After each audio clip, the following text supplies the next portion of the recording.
Welcome everyone.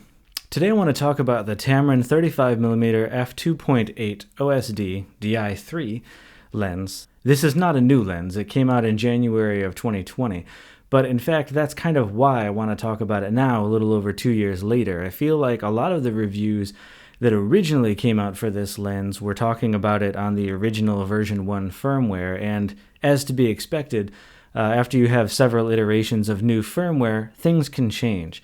Notably, one of the things that a lot of people said about this lens at the time was that although the image quality was crisp, it had fairly slow autofocusing, and that was sort of the trade-off of getting a lens with this much sharpness at such a low price point.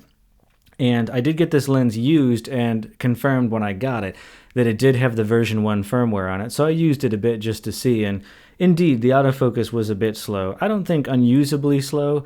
Certainly for a walk-around lens, shooting buildings, taking photographs of people in a street photography type setting, definitely if you're doing landscape work, it would have been fine. But after updating it to the version 3 firmware, which as of recording this is the latest available, the autofocus seemed quite a bit snappier. It's still not as fast as some of the other lenses that I have, like the Samyang 45mm f2.8, or certainly the Sigma Art Lens 24-70 that I have. That autofocus is basically instantaneous, even in video.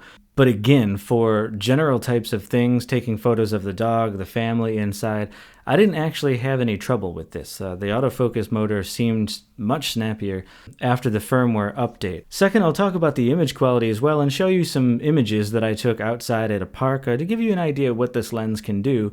Including close-up, because it says that it has a 1:2 magnification ratio, which isn't true macro, but it's certainly closer to macro than a lot of non-macro lenses go, which adds to the versatility of this lens.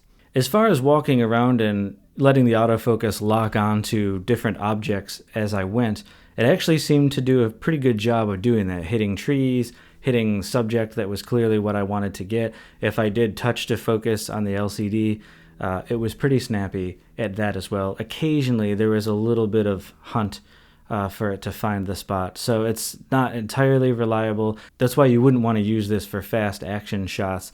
But I think most people that are using a 35mm prime probably are not doing sports action and stuff like that, because you would need a lot more reach anyway. So that might not be as big of a detractor for this lens as it seems at first.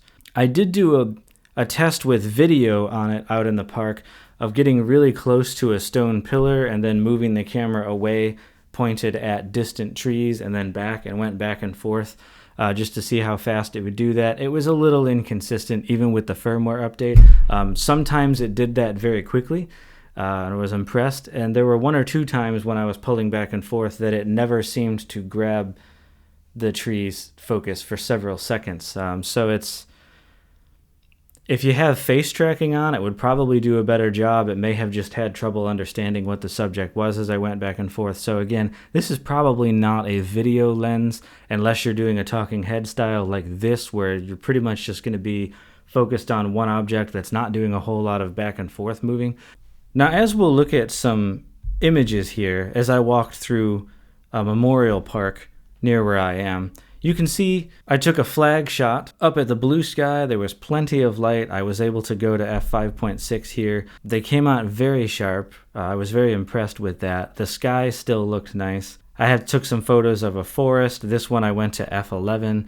I was impressed with this shot, the distinct detail of all of the different leaves, the different layers of trees as they go further back, the leaves in the foreground and everything. A lot of it looked very crisp, and there was a lot of detail, and I can zoom in a bit and it still looked pretty solid. And this is where some lenses that I've used before kind of fall apart, is when there's an image like this where there's a lot of little fine detail, a lot of stuff going on. Some lenses I found, even at f8, f11, they look kind of soft and it's disappointing. And there were 1 or 2 shots like this one that I took where that did happen, and the leaf detail was a little mushy. But that might have been my bad with the focusing or something. Generally, the shots like this that I took, especially at f8 or f11, were very crisp like this. I took a shot here, as you can see, of different rows of trees just to illustrate how well it would do different depths like this, how well you could see into the background, focused on one of the foreground trees at f8. Then you can see I was on railroad tracks, got kind of a dramatic low shot of the tracks against the trains. This one also, I believe, was at f8.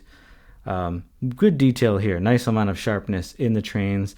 I took one with some heavy contrast where you can see leaves of a tree against a very bright background. Normally, if a lens is going to struggle a little bit with very bright, backlit objects, this is where you would see it. I think it did a pretty decent job on those. Then there's this shot here. I just thought that was kind of a cool wallpaper-ish like shot to show off 3 very different planes of depth. And again, this was at f11, so it captured all of that nice and sharp.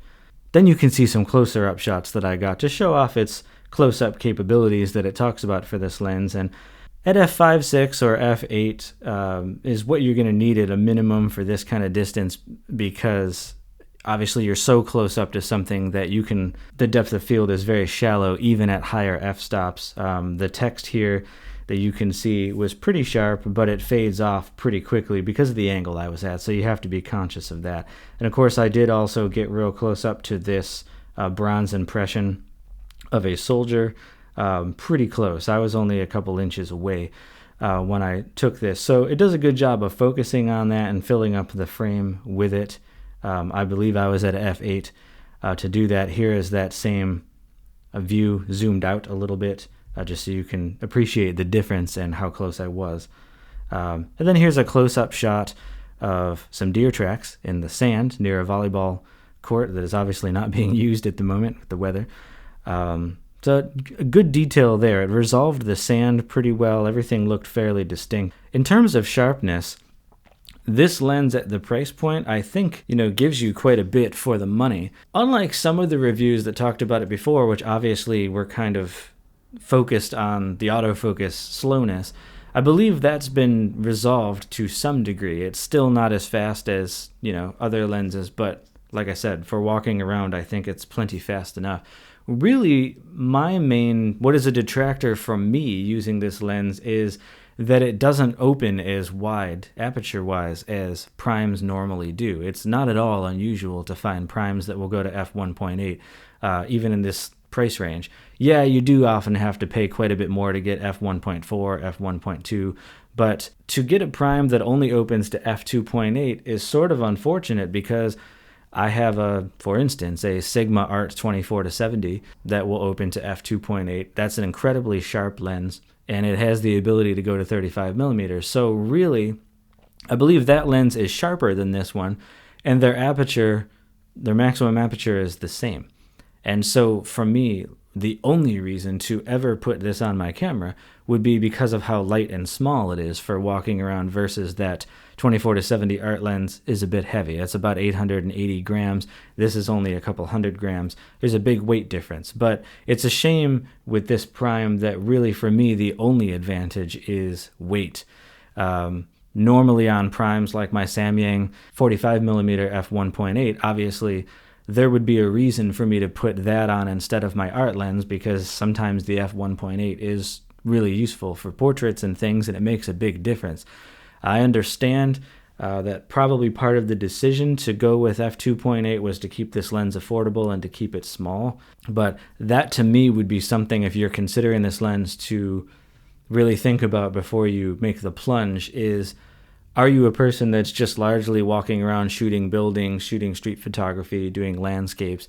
Things like that, higher F numbers are fine, especially if you're doing street photography or landscapes. You'd probably be shooting at f8 or f11 anyway, so that's not an issue. But if you think that you're going to be doing, say, portrait work where you're getting real close to people, or you want to do inside shots where there's low light of your family or your pets, those are instances where you may find f2.8 is not wide enough and it just doesn't gather enough light. And ordinarily, that's the big advantage to using a prime, is to be able to open that far. And so you're not going to get that quite as much with this particular prime. So just bear that in mind.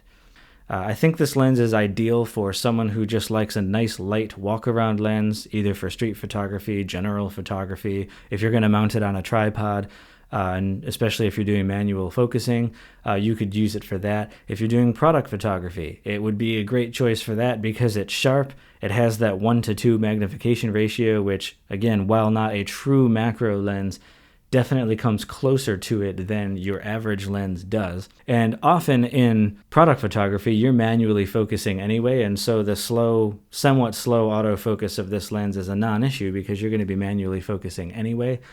So it would be a good choice for people like that. And the fact that it gives you semi-macro capabilities and a fairly versatile focal length the rest of the time, that I think would be a good argument for buying this lens for the average person, especially since the price has come down on it quite a bit in the last 2 years. As of the recording this video, I see that it's on sale various places for $199. You can get it used in good condition for even less than that. So yeah, for $200, this is a great choice for a general lens, as long as you're okay with the f2.8. If you're really looking for a prime that will open wider than that, you may want to consider some other options and go for that f1.8. So I leave that up to you. I hope this was helpful as a brief walkthrough of this lens, trying to provide some somewhat different information than what's already been covered a zillion times by other channels. If you did find this helpful, please leave me a like, and I will continue to review some other lenses and other products on the channel coming up here, so please stay tuned for more, and I'll catch you guys in the next video.